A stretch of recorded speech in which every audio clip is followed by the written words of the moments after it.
on JDM now being the new champion of the welterweight division, your division?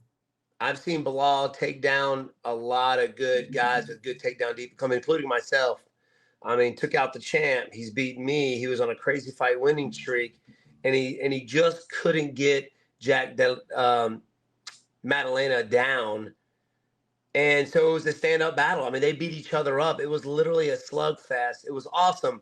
And I don't remember how many times he defended the takedown, but JDM looked really, really good. We got a new champ, man. UFC's got a new champ. I don't know if you saw Bilal's lip or not, but that was nasty, man. Nasty. Dude, yeah, Bilal came out. By the way, all credit to Bilal, right? Because I want to get your thoughts if you think his game plan maybe was a bit off. There's a bit of criticism because you didn't really go for the takedowns early. He let JDM get comfortable, and then he couldn't really get into the rhythm that Bilal usually gets into. But also full credit to him for sticking through that fight. He was taking some serious damage, man, and he kept coming forward. Yeah, man, that shows the toughness of the former welterweight champ, man. I mean, any one of those guys that make it to the top are, I mean, not only they're skillful and they're good everywhere, but they're tough as nails, hard to put away. They're the type of guys that are ready for the grit and the grind of a 5-minute round fight. So going out there stepping off against any one of those guys, you have to know that you're in for the roughest night of your life because they're not going to make it easy for you. You know, there have been guys that I have faced leading up to the fight where, you know, they just kind of gave up, or maybe they're looking for a way out of there. But then you fight guys like him who are just in your face the entire time. Like, you know, going into the fight that it's going to be tough. Like you're coming out of the fight, even though you win or lose, even though you win, you're coming out damaged, if you will, you know, and Bilal and JDM, both of those guys are tough as nails, but JDM just looked like he just wanted it a little bit more in that fight. I mean, takedown defense, we knew he had great boxing, so I knew if he could keep the fight standing, that Bilal Muhammad would have a rough night, especially with the boxing combinations of JDM. So crisp, so smooth, and he's got crazy, crazy power. I mean, it takes somebody like JDM. I don't understand. People don't know how strong that guy is. Like, to defend the takedown over and over and over again, and just to be able to get back up, that's tough. That's tough. And man, I mean, hats off to both of those guys. Like you said, Bilal stayed in there, man. I mean, he was going to remember. JDM was going to remember him that night if Bilal was going to lose, and he was right there toe to toe with him every step of the way. Gotta ask you, man, how do you rate JDM's boxing? Where do you put it in the top boxing of when it comes to the UFC? I mean, in MMA, period, it's got to be up there, man. It's got to be up there. I mean, I would say, like, you know, right now, I would say he's got to be in the top 5. I mean, and just plain out boxing, he's got to be in the top 5. There are some other good boxers out there in the UFC. Actually, Timmy Kwamba, I think he fought in Kansas City. I know he's not even ranked in the UFC, but he's got some really, really good boxing as well. If we're just talking strictly boxing, I mean, he's got to be up there in the top 5 for sure. Yeah, it would be him, Ilia Topuria, right? Oh yeah, Topuria. Yeah, Topuria's got some nasty boxing too. Dude, who else? I'm trying to think here without going into like kickboxing. You know what I mean? Yeah. It's tough because these guys put everything together so well. I don't know if they're boxing or just straight up kickboxing, but most of the time when you see JDM, it's his hands. It's his hands. And he's relentless with it. He's in your face with it. And he doesn't mind taking damage, which makes it even tougher. You know what I mean? For a guy like myself, I don't like getting hit, so I try to move in and out. But when you got a guy in your face, you just can't get him off with you. It's like wrestling, but with striking. Like, you can hit him back, but he's coming back with 3 or 4 punches. And that breaks people. That breaks people mentally. And I've seen him do it. I mean, the way he knocked out Randy Brown, and Randy Brown just had a recent amazing performance. I think it was Fight of the Night in Kansas City. But what JDM did to him was just awesome. It's interesting, yeah, because he stays in the pocket, right? And he'll actually slip the punches. So the guys will be landing, but he'll do those minute slips that give him the angle to then. But he basically, it's crazy because you don't see many guys, apart from him and Ilia and a couple of guys like you mentioned, no one can actually utilize boxing in MMA. And he gets behind his jab. It's very, very fascinating. He's got that kind of tight shorter guard, guard. right? Yeah. Right. And it's funny because you say that. I worked with a lot of boxers, coming up my kickboxing days. A lot of guys from Atlanta would come down and get some boxing in with us.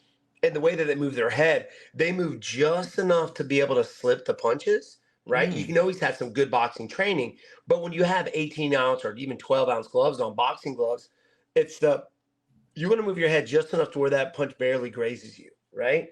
And if you Hmm. notice in that fight, he moved his head just enough, but I think the black eye was just from the grazing of Bilal's punches, just barely passing.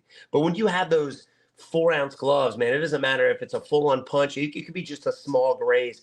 It's going to do damage to you. But it's because of that little slight head movement that he has. He's getting grazed. He's getting hit a little bit, but it shows damage in the fight.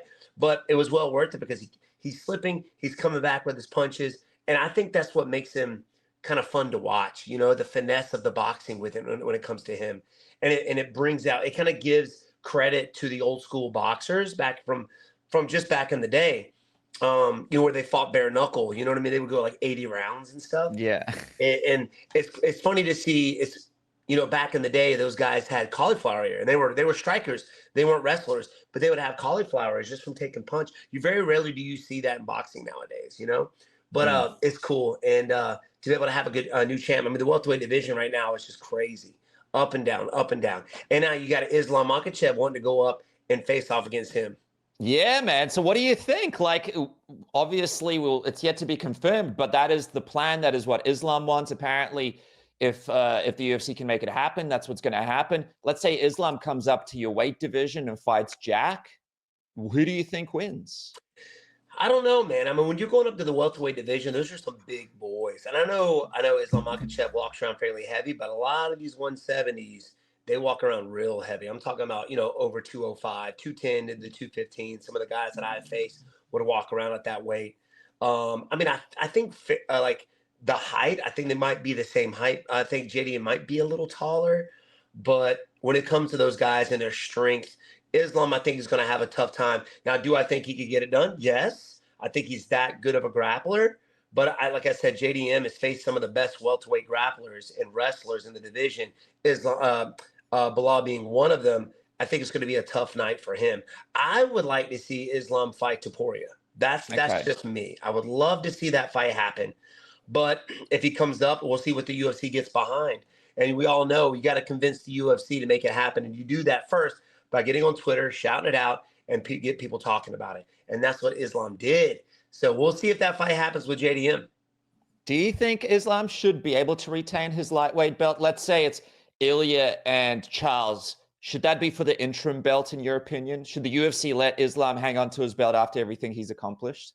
I think so. I mean, why not? I mean, we've had double champs before, and it's been a while since we had double champs. When was the last double champ? If you mind me asking, It's a good question, man. Well, we had DC, right? He was a double champ.